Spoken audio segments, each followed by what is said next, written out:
حضرت انس رضی اللہ عنہ سے روایت ہے کہ حضور نبی اکرم صلی اللہ علیہ وسلم نے فرمایا، اللہ تعالیٰ اسی طرح قیامت کے دن مومنوں کو جمع فرمائے گا۔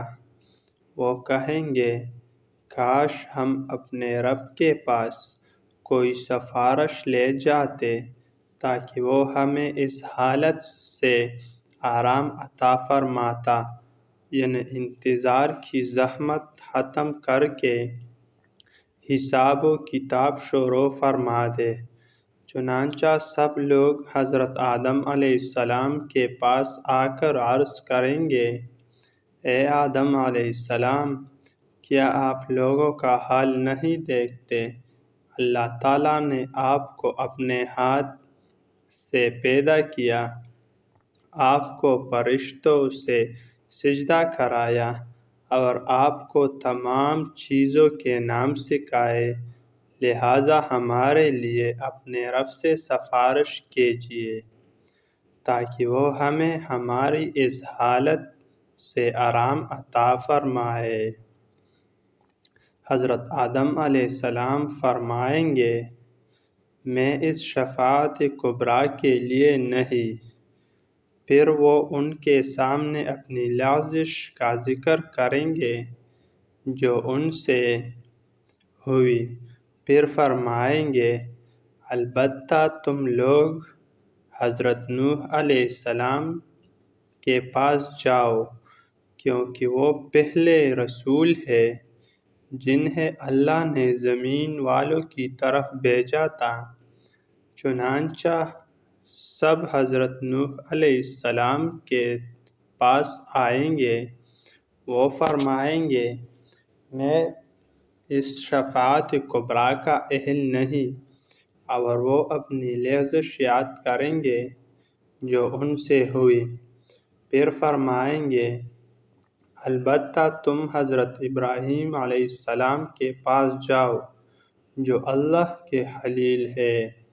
سب لوگ حضرت ابراہیم علیہ السلام کے پاس آئیں گے تو وہ بھی کہیں گے، میں اس شفاعت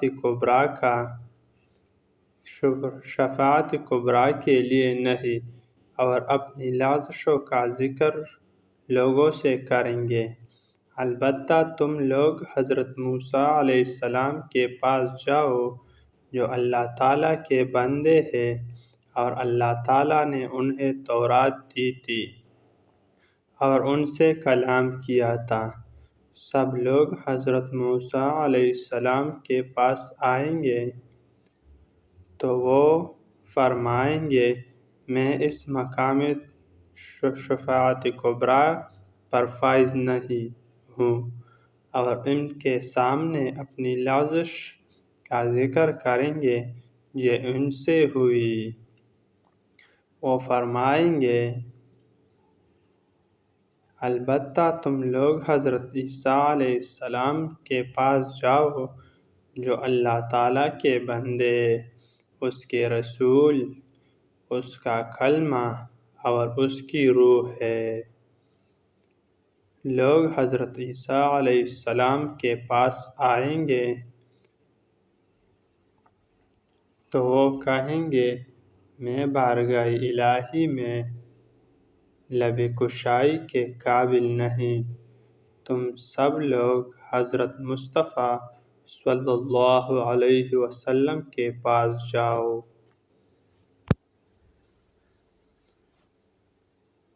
وہ ایسے محبوب ہیں کہ ان کی عظمت کے صدقے ان کی امت کے اگلے اور پچھلے گناہ معاف فرما کر دیے گئے ہیں۔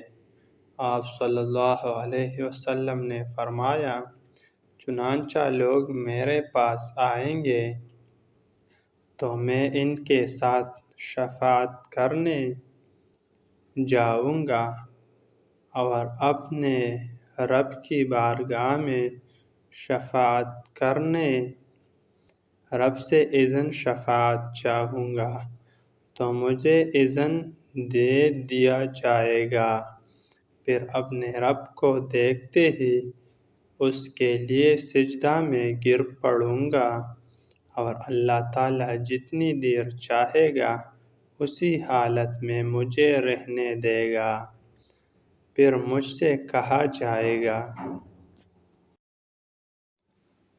اے محمد صلی اللہ علیہ وسلم، سر انور اٹھائے اور زبان اقدس کھولیے، آپ کو سنا جائے گا، مانگے آپ کو عطا کیا جائے گا، شفاعت کرے آپ کی شفاعت منظور کی جائے گی۔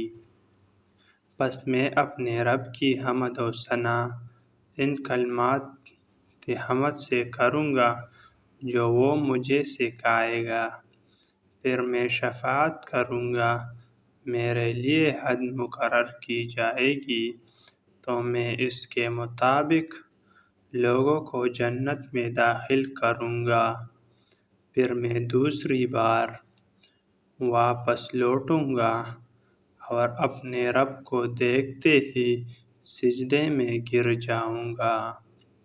اللہ تعالیٰ جتنی دیر تک چاہے گا مجھے اس حالت میں رہنے دے گا۔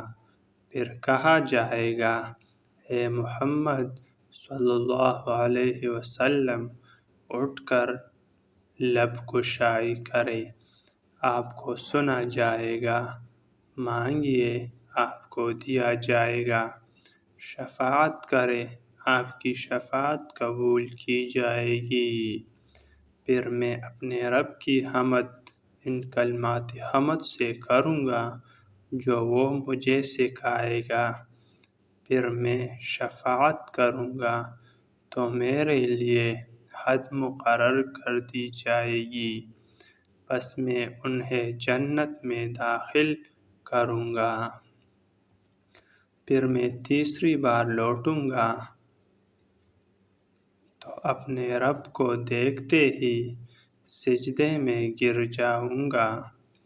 اللہ تعالیٰ جب تک چاہے گا اسی حالت پر مجھے برقرار رکھے گا۔ پھر کہا جائے گا، اے محمد صلی اللہ علیہ وسلم، اٹھیے، کہیے، آپ کو سنا جائے گا، سوال کیجیے، عطا کیا جائے گا، شفاعت کیجیے، آپ کی شفاعت قبول کی جائے گی، تو میں اپنے رب کی تعریف ان کلمات حمد سے کروں گا جو وہ مجھے سکھائے گا، پھر میرے لیے ایک حد مقرر کر دی جائے گی، تو میں انہیں جنت میں داخل کروں گا۔